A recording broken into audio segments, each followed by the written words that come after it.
Senate will come to order. I ask all present to please rise and join with me as we recite the Pledge of Allegiance to our flag. I pledge allegiance to the flag of the United States of America and to the republic for which it stands, one nation, under God, indivisible, with liberty and justice for all. Today's invocation will be offered by the Venerable Ru Young, Abbess from Fu Guan San Buddhist Temple in Flushing.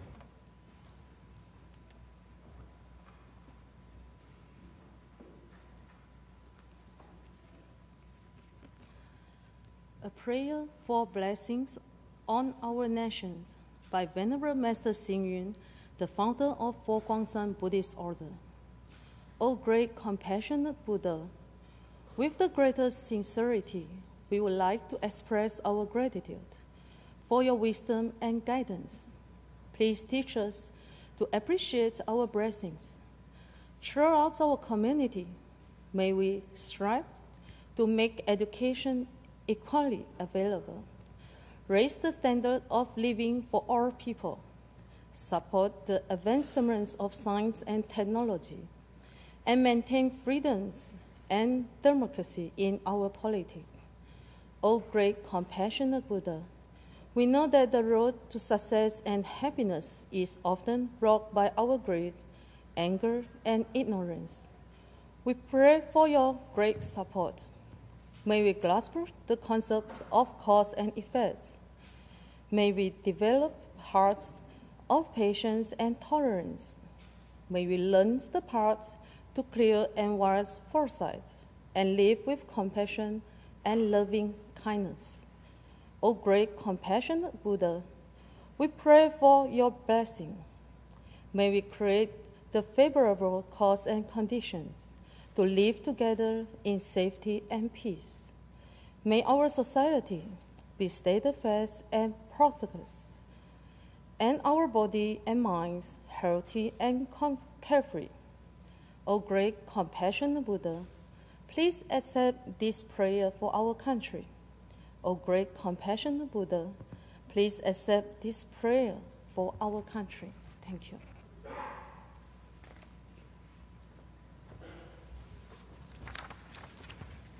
Reading of the journal. In Senate Monday, May 16th, the Senate met pursuant to adjournment. Journal of Sunday, May 15th was read and approved. On motion, Senate adjourned. Without objection, the journal will stand approved as read. Presentation of petitions. Messages from the Assembly, the Secretary will read. On page 40, Senator Bonasek moved to discharge from the Committee on Judiciary Assembly Bill number 9686 and substitute for the identical Senate Bill 7351, third reading calendar 796. Substitution so ordered. On page 42, Senator Carlucci moved to discharge from the Committee on Transportation Assembly Bill number 5235B and substitute the identical Senate Bill 3458B, third reading calendar 842. Substitution is so ordered. Messages from the Governor. Reports of standing committees. Reports of select committees. Communications and reports of state officers. Motions and resolutions. Senator DeFrancisco. Yes, I move to adopt the resolution calendar with the exception of resolutions 4799, 4800, 5540, 5570, and 5602. All in favor of adopting the resolution calendar with the exceptions of Resolution 4799, 4800, 5540, 5570, and 5602 signify by saying aye. Aye. Opposed? The resolution calendar is adopted as indicated. Senator DeFrancisco. Would you please take up privilege resolution by Senator Akshar, read it in its entirety, and then call on Senator Flanagan, please. Well, I take that back. Okay.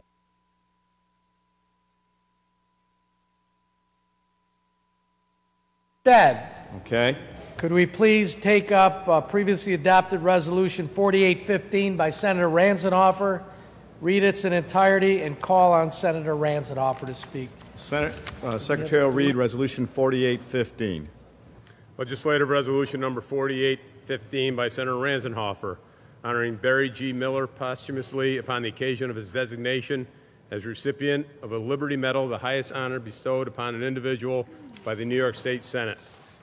Whereas it is incumbent upon the people of the state of New York to recognize and acknowledge those within our midst who have made significant contributions to the quality of life therein.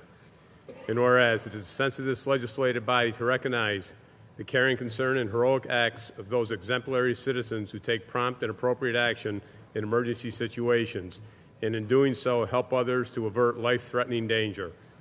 And whereas this legislative body is justly proud to honor Barry G. Miller posthumously upon the occasion of his designation as recipient of the Liberty Medal, the highest honor bestowed upon an individual by the New York State Senate. And whereas the New York State Senate Liberty Medal was established by resolution and is awarded to individuals who have merited special commendation for exceptional, heroic, or humanitarian acts on behalf of their fellow New Yorkers. And whereas Barry G. Miller was born on June 6, 1965, to Tracy and Loretta Miller in Batavia, New York. And whereas in 1983, Barry G. Miller graduated from Byron Bergen High School, Bergen, New York. He was the owner of Miller's Millworks in Bergen and the Beaver Ridge Lodge in the Adirondacks. For several years, he also worked for the Rochester Eye and Tissue Bank. And whereas dedicated to the community in which he lived and worked, Barry G. Miller held the title of Chief of Emergency Medical Services in Bergen and was a member of the Bergen Fire Department for over 3 decades. And whereas on many occasions Barry G. Miller acted with bravery and steady precision in dealing with the risk and drama of emergency situations.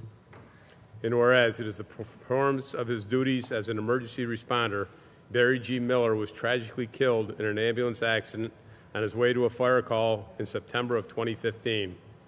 And whereas Barry G. Miller made the ultimate sacrifice while faithfully executing his responsibilities, serving with dedication, loyalty, and compassion. And whereas Barry G. Miller was a member of the Leadership Genesee class of 2008, Leadership Genesee established a Lifetime Achievement Award in his honor, and the first Barry Miller Lifetime Achievement Award was presented in December of 2015. And whereas Barry G. Miller, through his spontaneous and heroic actions, demonstrated his character and his compassion for the welfare of others, personifying by virtue of his actions the collective concern of ordinary citizens across the community of the state of New York who voluntarily respond when others are in need of help. Now, therefore, be it resolved that this legislative body pauses deliberations to honor Barry G. Miller posthumously upon the occasion of his designation as recipient of the Liberty Medal, the highest honor bestowed upon an individual by the New York State Senate, and be it further resolved that a copy of this resolution suitably engrossed be transmitted to the family of Barry G. Miller. Senator Ransenhofer. Thank you, Mr. President. It's with a humble heart that I rise today to present the Liberty Medal to Barry G. Miller posthumously, which, as was just said, is the highest honor given to a civilian in New York State. And earlier today, at the EMS ceremony, Barry Miller was honored during the memorial dedication ceremony, and I had an opportunity to speak there. We're joined today by his parents, Tracy and Loretta, and also his sister Pam and brother-in-law David. And we're also joined, and we were joined earlier today by many members of the Bergen Fire Company and EMS Service and Leroy and some other communities in Genesee County. And I just want to speak briefly about Barry Miller because, as was stated, this is the highest honor that a civilian can receive. And I think that Barry would have been the last person in the world to say that this is something that I deserve. This is something that I've earned. This is me. The way he viewed life, and I think the way that everybody else viewed life, is that this was for somebody else. Somebody else was the hero. Somebody else committed acts of heroism. Somebody else, it was somebody else's valor who should be recognized. Barry was low-key, a very important part of our community. As was stated in the resolution, very active in the fire service and EMS service, a businessman, an elected official, the real heart and soul, bread and butter of our community. So It's bittersweet today, as I told the family earlier when I greeted them earlier today at the ceremony. It's very bittersweet that I rise today to present this very, very esteemed Liberty Award to Barry Miller, and to accept that today will be his family. So thank you very much, Mr. President. Thank you, Senator Ranzenhofer. Senator Gallivan. President, I too rise to honor Barry Miller and the things that he has done, his selfless actions for the community. He's well deserving of this recognition. Not everybody knows, but I grew up in Bergen as a neighbor of the Millers. My mother still lives in Bergen. The family, over time, have been wonderful members of the community. They, like many of us, were raised to care about their neighbors, and Barry carried that throughout his life. So I would like to thank the Millers. I would like to thank the others that traveled from Bergen, many friends, for being here today, for the things that you do for our community. And it is, while sad, very appropriate that we honor Barry, and I thank Senator Ranzenhofer for bringing forward the resolution. Thank you, Mr. President. Thank you, Senator Gallivan. As indicated, the resolution was adopted on April 12th of this year. We want to extend our sincere condolences to the Miller family, to all the guests who have traveled today from Bergen here. We acknowledge his great service to the community and his many good deeds that he's accomplished. So on behalf of the Senate, we welcome you, and again, we express our deepest sympathy. Senator DeFrancisco. Can we please take up a previously adopted resolution 3988 by Senator Serino, title only, and then call on her, please? Secretary will read.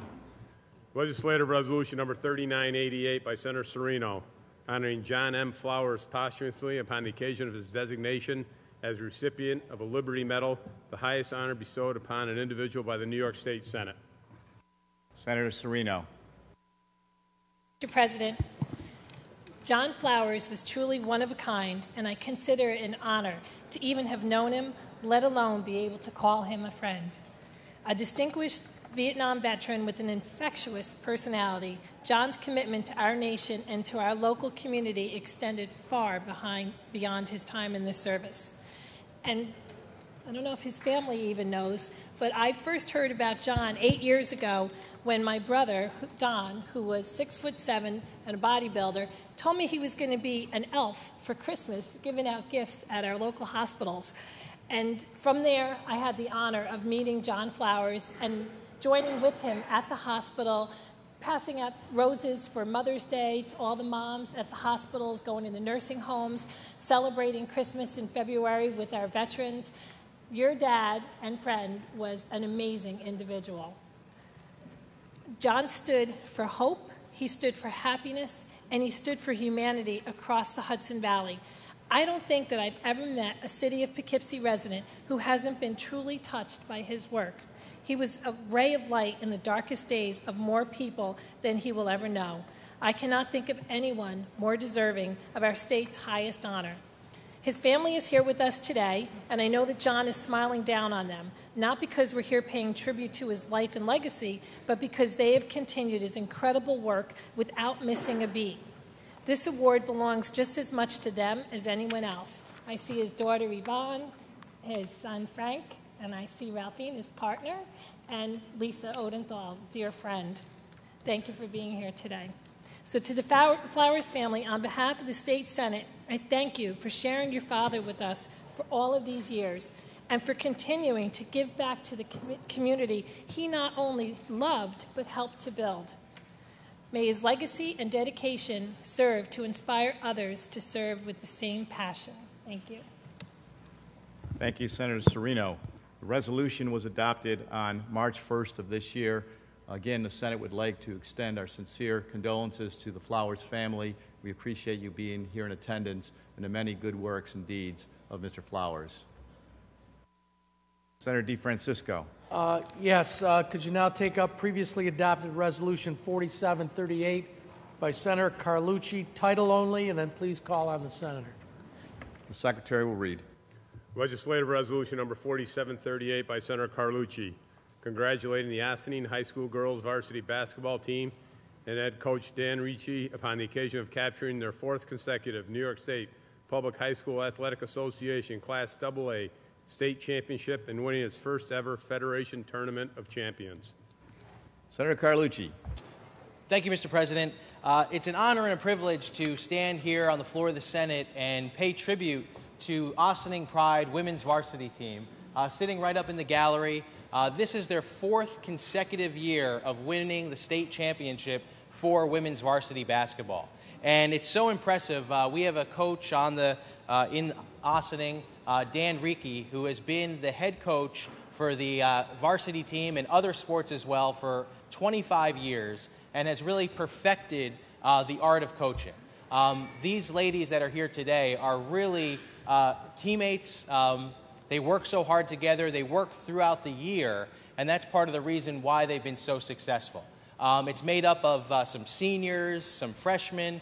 The Journal News, which covers Westchester, Rockland area, named them one of the top teams, obviously, but we have the Rookie of the Year, who's here. We also have our MVP through the whole region. One player individually I wanted to shout out, Shadeen Samuels, who is a senior, and this year is going, or next year is going to Seton Hall, got a full scholarship to go there and play basketball at Seton Hall. And during her career at Ossining High School, she scored over 1,700 points. So I think that we'll be seeing her and the other teammates in the future, hopefully playing professionally. But besides that, they've got a great head on their shoulders, so they could do so much, whether it's professional sports or anything that they choose to do. So it's just with great honor and pride that I get to represent these lovely women in the New York State Senate. And on behalf of the entire State Senate and the state of New York, we want to congratulate all of you and thank you for putting forth your best effort to make sure that you have a successful team. And I know that the community, the teachers, the family, and surrounding community in Ossining is so proud of you. So congratulations on what you've achieved, and look forward to many more successes from all of you. Thank you so much. Thank you, Mr. President. Senator Carlucci.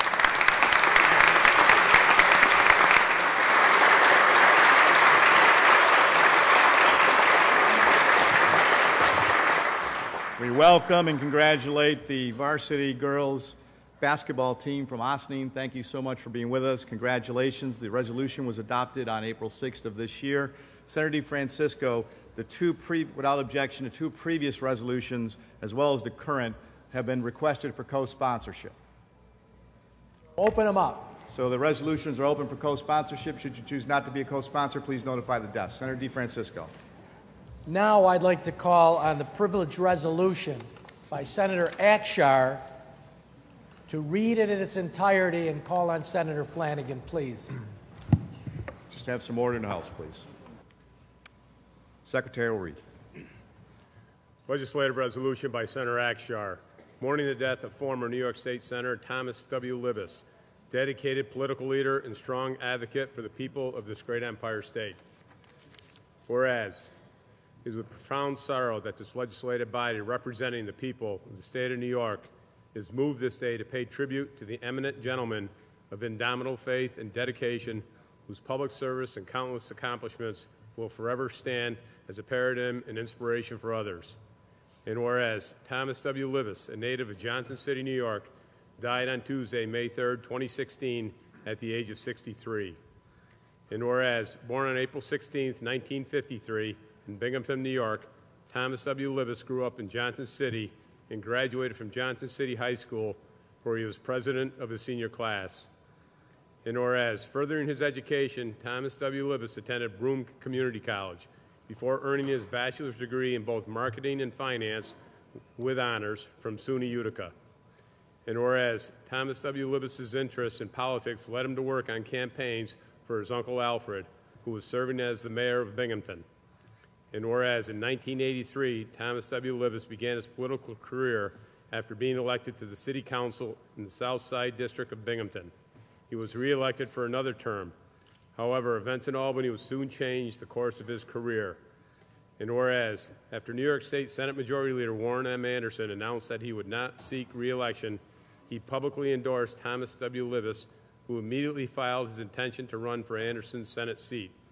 His career decision was proven to be the right one when within a very few years he was selected to serve as Deputy Majority Leader, and in 2010 he was named Chairman of the Senate Republican Campaign Committee.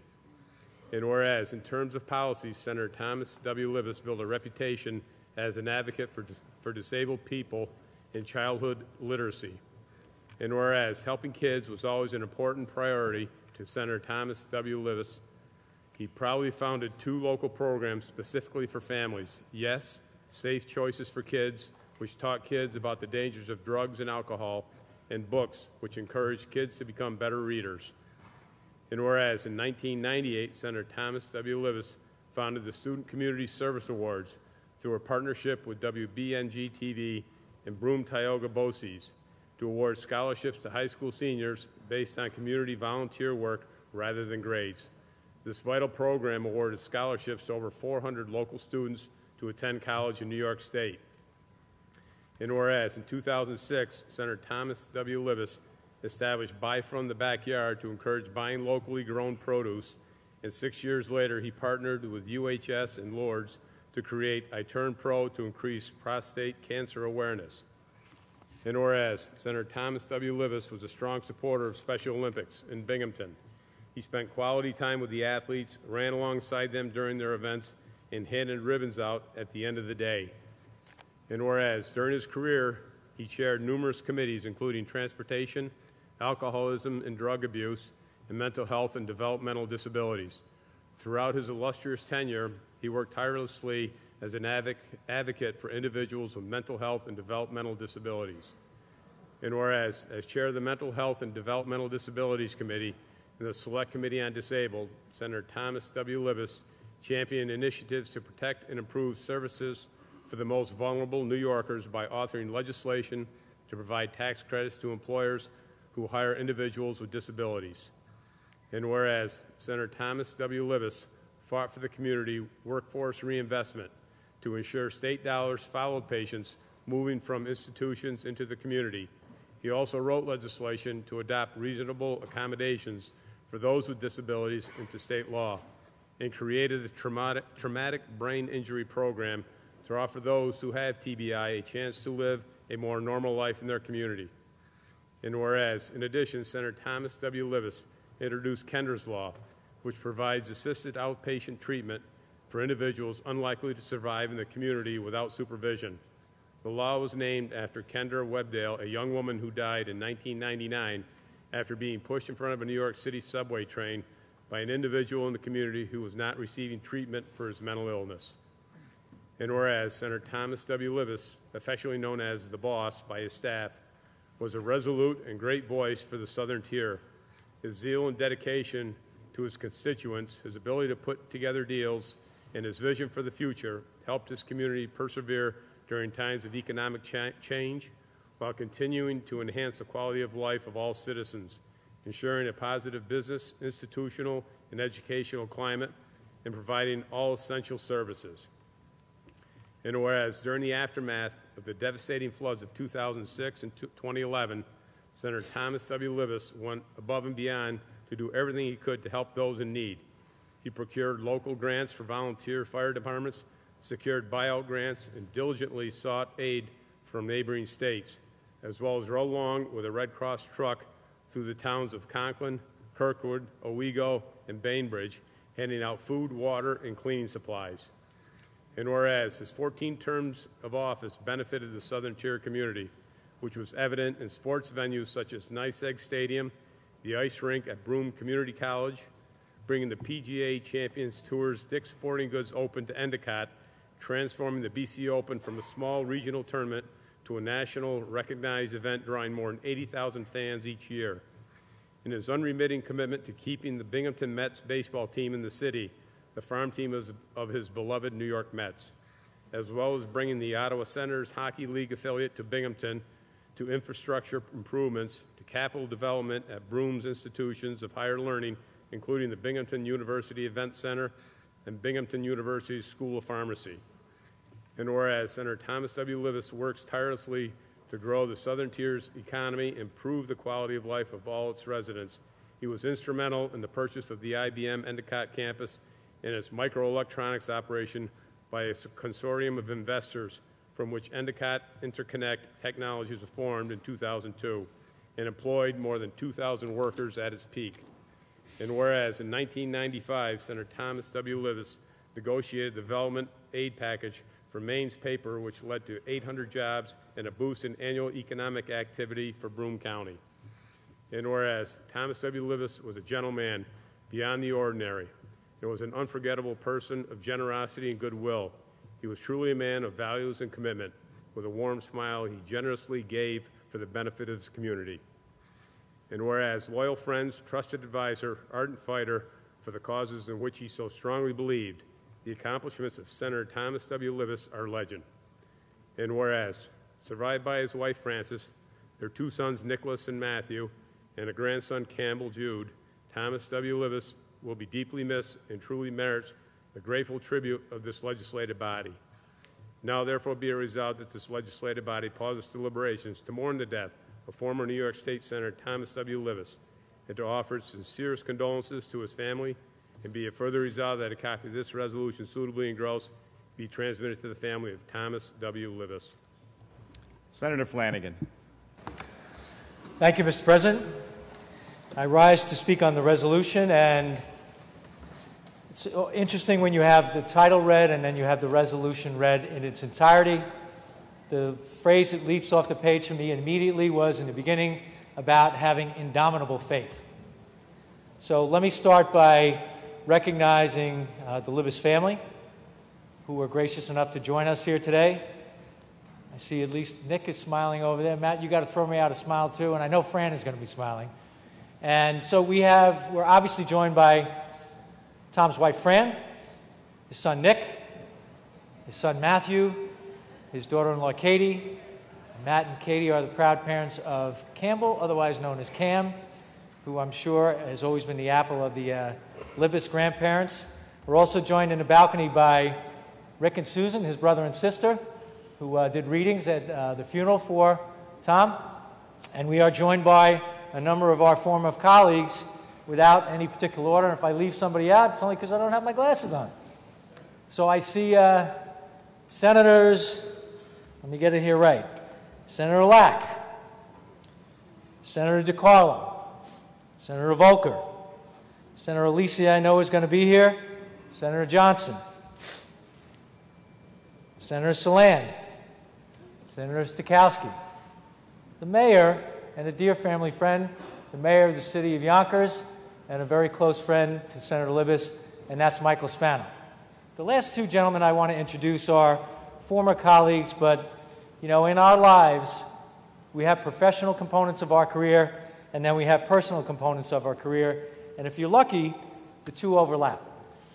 And if you stay here for an extended period of time, they can overlap more where it turns into a friendship as opposed to a professional relationship. Senator Spano and Senator Maziarz, at least from where I sit, were probably the two closest friends, certainly in a legislative capacity, but in life, and their spouses, who were deeply involved with the Livis family. And I know that they spent some of Tom's last waking moments with him, which provided solace and comfort to them, and I'm sure to the Livis family and to Tom as well. So let me go back to the family. I spoke at my own father's funeral, so Matt, I know it's one of the toughest things you'll ever do, but you spoke very eloquently. So props to you for doing that under extraordinarily difficult circumstances. And some of you have heard me say this. Fran, my goodness, I could spend a very long period of time just talking about Fran, and I don't know her as well as a lot of other people do. But here's what I've come to learn. She is a wonderful human being. She's an extraordinarily caring person. She has a heart that is way bigger than that clock that's standing behind her. And I described that she had come into our conference, a best friend, a soulmate, a nurse, an advocate, a mom, a wife, a grandmother, a nurse, a professional, and someone who was the ultimate alter ego for our colleague. And Fran has indomitable faith as well.